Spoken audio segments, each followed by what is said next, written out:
In 1914, during the First World War,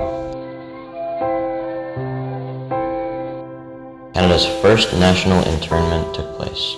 More than 8,500 men, along with women and some children, were interned by the Canadian government. The government acted under the authority of the 1914 War Measures Act, which was forged in late 1914. The act stated that any citizens who came from any of the English opposing countries, or any citizens who were related to the people of the English opposing countries, had to either turn themselves in at police departments or courthouses to work at government set-up concentration camps. 24 camps as such were set up throughout Canada. The people who were interned either had a Ukrainian, German, Bulgarian, Austro-Hungarian background, or they were related to people of these countries. If you were born a Canadian, you would still be interned if both or one of your parents was from one of the enemy countries. Those who resisted were forcefully turned in by government officials, such as police. Along with getting interned, people lost their jobs. They lost their family, as there were separate parts of the camps for men, women, and children. Businesses, houses, and land would also be taken away from the interned people. They would automatically be filed as bankrupt, as all their money, clothes, and the rest of their personal belongings would be taken away. All products which were sold by people of the opposing countries were confiscated and banned. If anyone had items which were made or forged by people of the opposing countries, they were fined or jailed.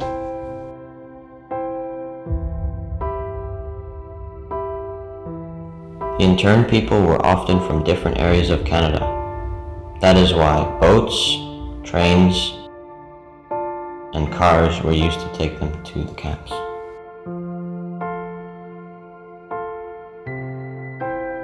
After the people arrived at the interned camps, their clothes were taken away. If the camp people had any belongings, they were either confiscated and never returned, or they were simply thrown away. After the mentors of the camp had gotten rid of the clothes, they were all showered and received specific Canadian clothing which stood out. They were given tools such as shovels, pickaxes, and in some cases regular axes. With these tools they were sent out to dig and mine around the camp. Sometimes they were sent to chop down trees for wood. The children and the women were kept separate, and there was a strict schedule which had to be followed. The workers were paid quite well.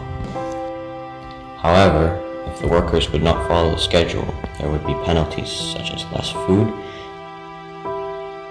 spending a night in a hole. This negative reinforcement tactic helped the workers follow the rules. In 1920, all the intern camps around Canada were officially closed. The buildings and the fences of the camps were taken down in some areas, but in other areas they stayed, only to be used again in World War II. After the camps were all closed in 1920, many of the people had to be deported from Canada. Many of these people actually did not want to leave, but because of all the alienation policies, they were forced to leave. The people were moved out of Canada by ship.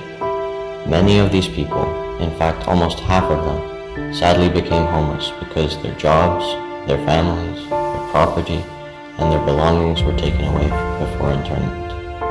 The items were not returned, and as many of the interned people were Canadians, they could not even speak the language of the countries which they were deported to, so it was almost impossible to find a job. And along with not being able to speak the language, they also had no place to live, as they did not know anybody. Although many enemy aliens had their lives destroyed by the internment policies in Canada, some managed to escape the internment, perhaps saving their lives.